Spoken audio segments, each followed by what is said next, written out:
Right. The book, as been mentioned, is called Family Room, because I guess the main theme of it is exploring relationships with various members of my family, living and dead, and indeed some that I never even met. And inside of that, probably the most recurrent theme is the relationship between me and my now 8-year-old daughter.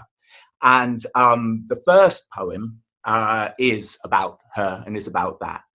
And in fact, the collection is dedicated to her. But this first one is about her. It's called Proud Feet. Come on, angel tiger. Kick your proud feet into your proud boots and let's rub clouds from the sky. Maybe not those big lumpy sun shields, but we can handle those whiskers and wisps.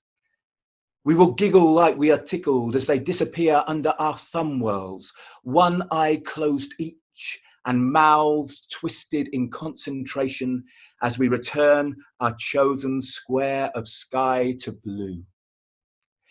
Eat your cinnamon swirls like they are your school week. Thump jaw every buttery bite and let me wipe away the persistent stray crumbs that stick to your weekend face. Drag me to the trampoline and bounce poison out through your toes. Let me tense and gulp at every prospective bruise while you throw out your legs at the world, rising and falling under your socks. Thank you. I have to say, last week, of course, being the week that contained National Poetry Day, Lorca's teacher, Lorca is my daughter, Lorca's teacher read that poem to her class. She didn't know it was going to happen, but I sent her a copy of the book and she read that out. And the teacher sent me a lovely email saying how the look on her face was priceless. She pretended to be embarrassed, but the teacher assured me she was incredibly proud. And it turns out when I saw Lorca at the weekend, she had there'd been a running joke amongst her friends, that line about bouncing poison out through your toes. Her friends were telling her, "Don't come near me with those poison toes." So I'm glad that resonated. The next poem is well, I reference in the introduction about a relative who I never had the chance to meet. The reasons will be apparent in the poem. It's called Thomas Bue's Armistice. My great-great-uncle Thomas Bue foretold his death.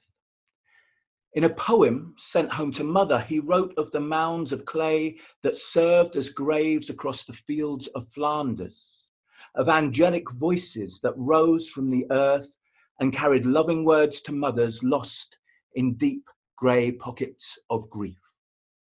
Yet, in 1918, his voice was within his torn body as he was ferried, still pulsing, back to his mother's care. I picture him on Armistice Day, a window cracked open to skin-prickling November air, bells finding the corners of his room above sheets stained to the colour of rust. As peace dropped like blossom, his body remained a battlefield, a quagmire of white blood cells and sepsis, wounds infected by the Flanders clay at the moment of their infliction. As life and rhythm returned to the town's arteries, he died amidst the rebirth. He and Rhoda Bue, drops in a wave of loss that outlasted the silence of guns. Thank you. Thank you very much. The next poem relates to a time when, due to various rather dreadful circumstances, Lorca and I were separated largely for about 6 months. And inside those 6 months, there was 1 month before we saw each other at all. And this poem kind of relates to that day. Now, it's quite difficult. It's a difficult poem for me because of the experiences related, and it might well come across as difficult to listen to in some way. But please be assured there is a happy resolution, and we'll move quickly on to that. But this is called Contact. She is an elderly woman with blood-spotted lungs, full of suspicion and self-appointed scrutiny, and is wrenching at my daughter, who is clinging to me, and I am wearing catastrophe under my skin. The miracle of my daughter's fingers whiten against a heartbeat that has always made sense, and she explodes at the bewilderment of refound togetherness being torn away. My daughter's face and body are made for laughter and tantrum. These screeches and convulsions are from somewhere new. She screams, "I want to stay with Daddy, and I don't want to go to the new house." The woman hisses, "I think you better go." I move away, look back and see my daughter in defiant frenzy, twisting to be away from the skin and bone arms that can barely contain her as she tries to get to me on the humdrum street. If only she could burst from the helpless sweetness of her skin and monstrously steeple the road. If she could shape the warrior twitching in her child limbs, she would swat this woman away, hold me, and never be made to let go.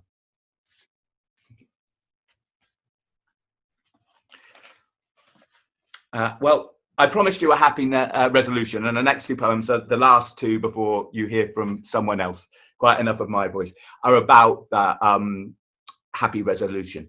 One of the first things we did when we were back together, I booked a break for us, and she was studying the Great Fire of London at the time. And so I booked a hotel in the City of London, and probably there's a clue as to what the chain of hotels was in the poem. And we went out exploring the sites relating to the Great Fire of London. We went to Samuel Pepys's garden, where she actually found the cheese and wine that he had buried at the start of the fire. Incredible how she found that. We climbed the monument, we climbed St Paul's Cathedral, and did various other things as well. But the thing that resonated most, I suppose, which has led to the title of this poem and the title of the collection, was that when I booked the room for us, I came across this concept, this thing called a family room, designed for parents and children to be there together. And this was such a symbol of our refound togetherness. And so that's where part of the title of the poem and the title of the collection comes from. It's called Hotel Family Room. It beckons, a Roman purple airlock, the diving bell in which we sink into deep sea tiredness, having borne the shock of exfoliating air that whip blew us round our wild ride at the city's heights. You run through these corridors like you run nowhere else, elbows wide with delight and gorgeous flump toes pushing you through the mossy carpet, peeling off the long tentacles of the term as you go. Surfacing shall launch the lifelong adventures that are planned for tomorrow. Here we leave separation's hinterland, arms looped across twin beds, your hand in my hand. Thank you. And the last one before I'll take a break, a similar theme in a sense, but since Lorca was a baby, we have visited the same holiday flat in St Leonard's on Sea, just by Hastings, a beautiful Georgian flat that's full of eccentric, eclectic, bohemian clutter. And we just loved it. Unfortunately, it's not being let anymore. It's they closed it down as a holiday let. The flat's still there, but has a long-term let in it. So, but from the ages of a few months to 6, Lorca and I went there every year. So Andre, the owner, has kind of become a friend by through correspondence. Anyway, I might have been coming tonight. I'm not sure if he is here, but if he is, this one's for you, Andre. With thanks for Dane Road. Our holiday flat. It's called 7 Dame Road. Many times now, Our shoulders have uncurled against the soft down and sweet and sour air of our green and cream sanctuary by the white-spined sea.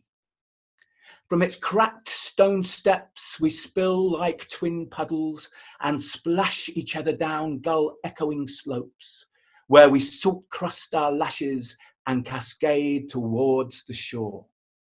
Until, sticky-faced, air-dried and exhausted, you are shoulder-carried up lactic hills to take your place amongst delightful, cosy clutter. Inside thick walls, we ooze into softest rest, shutters between us and the dog-slick street as we soak ourselves in connection renewed. Thank you.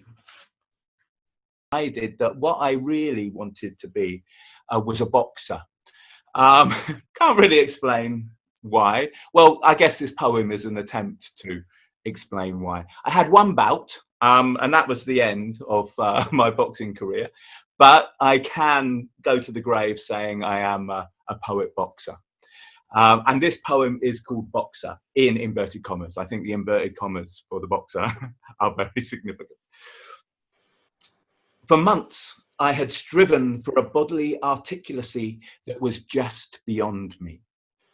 Sometimes there were flashes of long-armed dominance, an exultation in the savage ballet, a oneness with the flesh that I live in.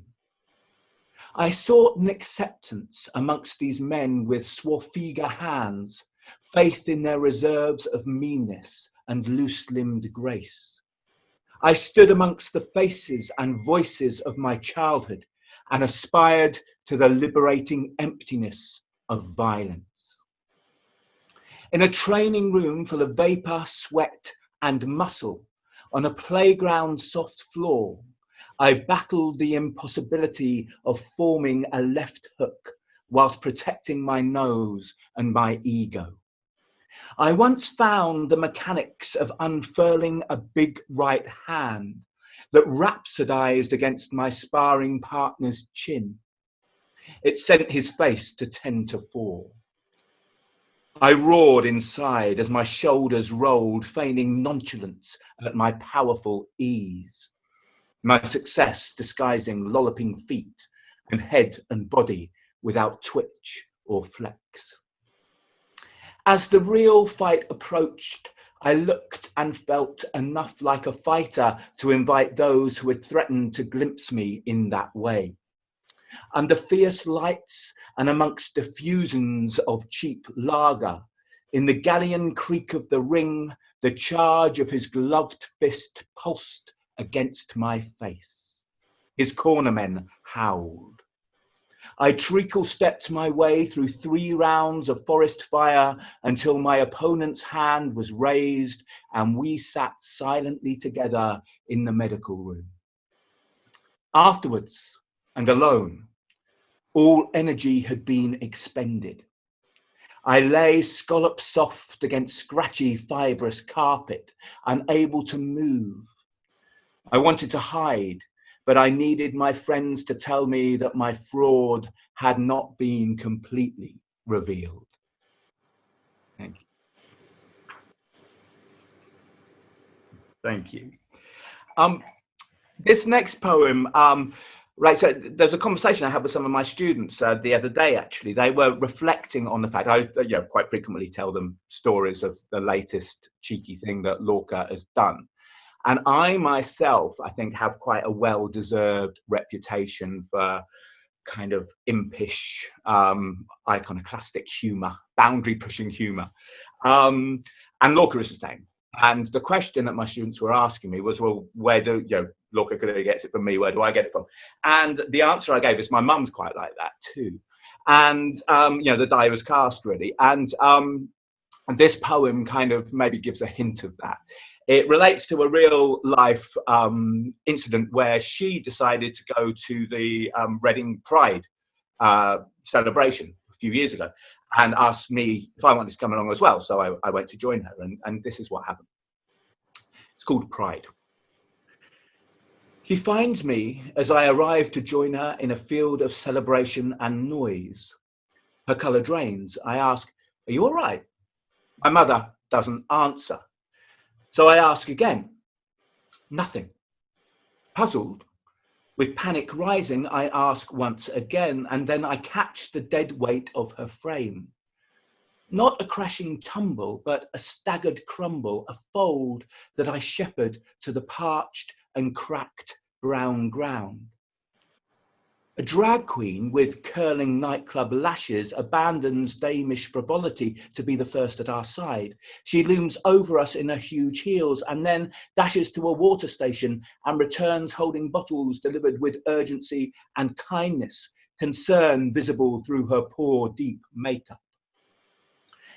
As my mother reaches for her senses, I think this is it. This is how she goes on a smothered September day as a drag queen, Samaritans and rainbow flags flutter and a Shirley Bassey impersonator foghorns Goldfinger towards the river. But her colour returns as she tells me of how she gleefully joined the march around town in the blistering sun, drinking only cider, eating nothing but chips. Our customary roles reverse as I eye roll at her recklessness while admiring her verve as we sit and soak up the shade. Thank you.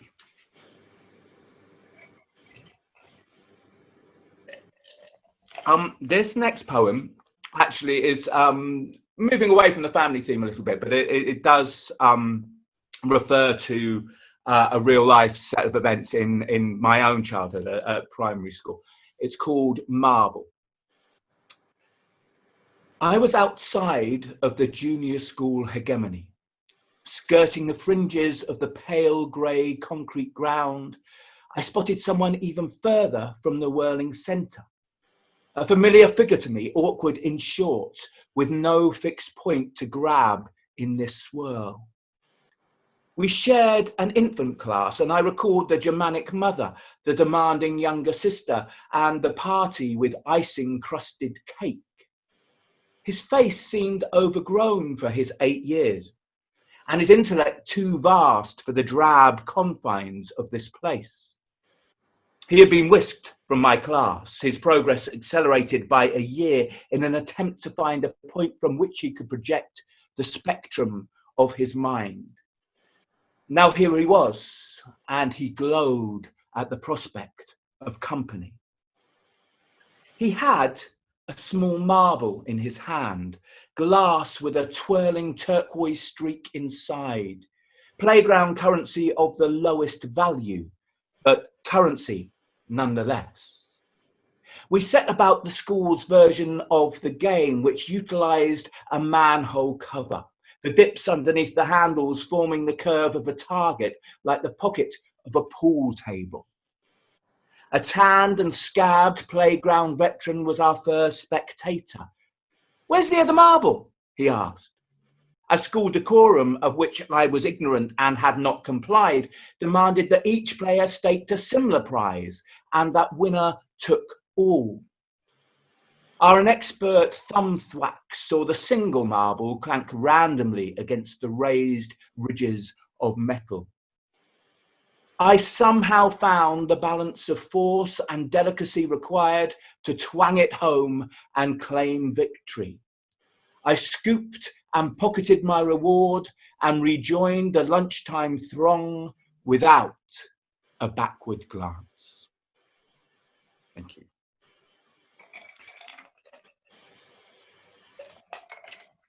There are a couple of poems in the collection that deal with relationships outside of the family and adult relationships outside of the family.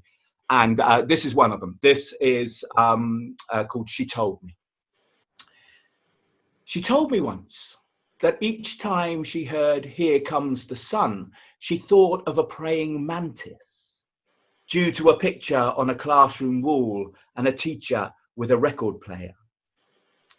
I was delighted by her easy charm and the promise of a mind that worked the same way as mine.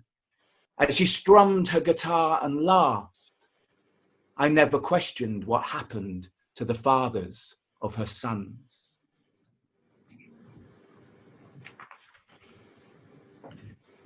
Thank you. And this is the last one for this set. And this is a poem about my nan, my grandmother, Nanny Hawkins, who was an amazing woman, made of incredibly stern stuff.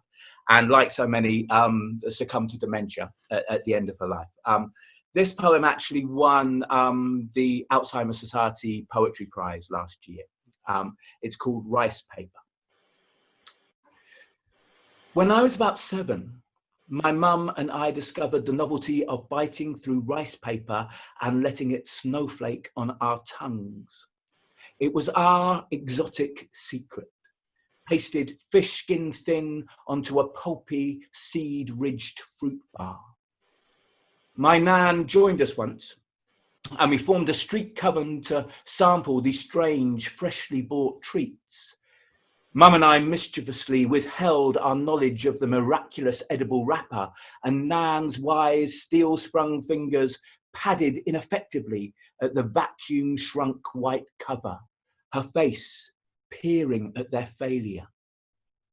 My delight at being the bearer of a hidden truth gave way to the bodily buzz of loss. Those life-coarsened fingers that seemed to have ripped a place in the world for me were now diligent but outfoxed, reduced to the cluelessness of childhood. Her last days, decades later, seemed a slow erosion back to the earth from which she was shaped. There was the wildness beneath her tumbleweed hair, and feeding, soothing, and tending became dependent on the hands of others. A love beam of a greeting was late to disappear, but eventually gave way to a frown of alarm as my shape in the doorway became unfamiliar to her. Her fingers, stripped of certainty, became swollen, and her gold wedding band began to bite. Pliers held with surgical care snipped it in two in order to relieve its unsustainable pressure. As I looked at the waxy white circle of newly uncovered skin where the ring had been, I felt rice paper sadness once more. Right, so this poem, about this time last year, a school friend from who I first met in junior school died, very tragically, still in his 40s. And of course, the kind of strange contradiction in a tragedy like that is that it brings lots of people together. There's a kind of urgency in renewing friendships that have perhaps drifted as a consequence. And that's the theme of this poem. It's called Reunion at a 40-something Funeral. The moment transcends the years apart and the reserve of grown men. Arms wrapped around middle-aged waists, fingers gripping warm flesh as we lean into each other and form a wigwam of grief. There are wormholes connecting this moment to nightclub shenanigans and more. We share crisp-edged memories from as many years past as will take us to life's last stages. We've probably dodged this curse of parents sobbing at our oak-cased feet, yet we survey the finite with a gulp and jolt back into the loss that today has served us, clinging to continuity in the face of brutal change. Thank you.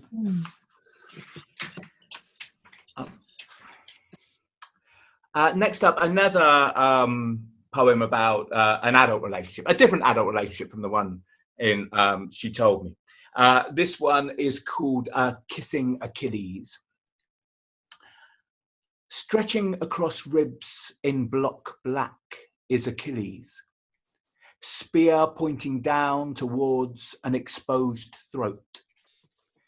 Fingertips trace his outline, bumping the mole that rises from the shield.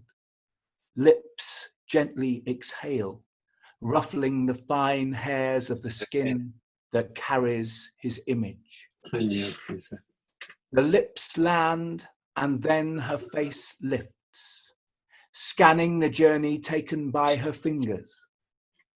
Her eyes meet mine and blaze.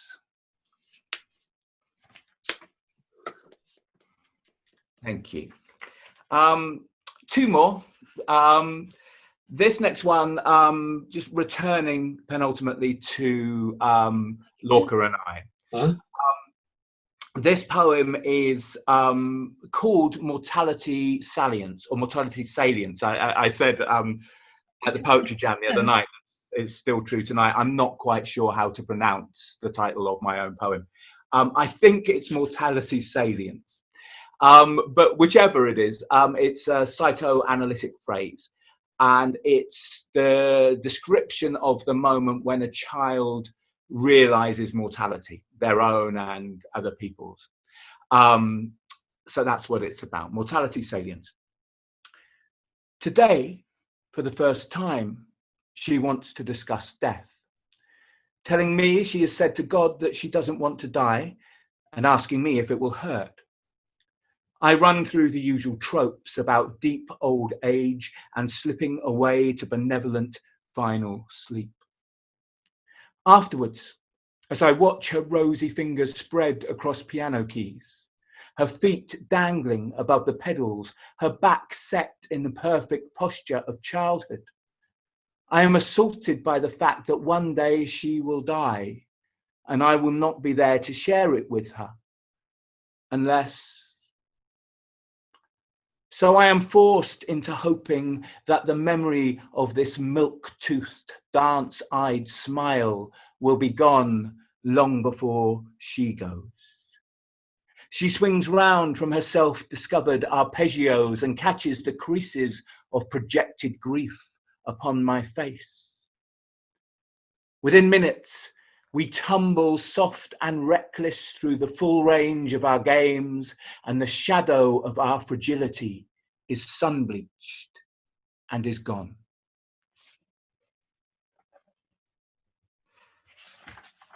Thank you. And the last one from me tonight. This poem was originally written or commissioned by Leighton Park School. Just a year or so back, they opened a new music and media centre. It's a beautiful building, incredibly well resourced. And there was a big hullabaloo, and the headmaster asked if I would write a poem to commemorate this occasion. So I did. And I think it worked in that context, but it's also the closing poem in the collection, because I think maybe it works as well as a comment on the collection and the familial relationships and everything that it contains. But as it was initially written for Leighton Park, I send this out to the Leighton Park Massive who are watching right now. It's called This Is a Place. This is a place to encase irrepressible sound and envelop intricate silence, where draped shapes sleep, awaiting skillful hands to draw sonorous air from their curves, and intimate stories curl their way around the hundreds gathered to receive them. This is a place that is a point of departure, where inspiration flies on exhaled breath to escape these walls and vapor trail across the stars. Thank you very much. And thank you very much for listening tonight. Thank you. It's been lovely to see you all.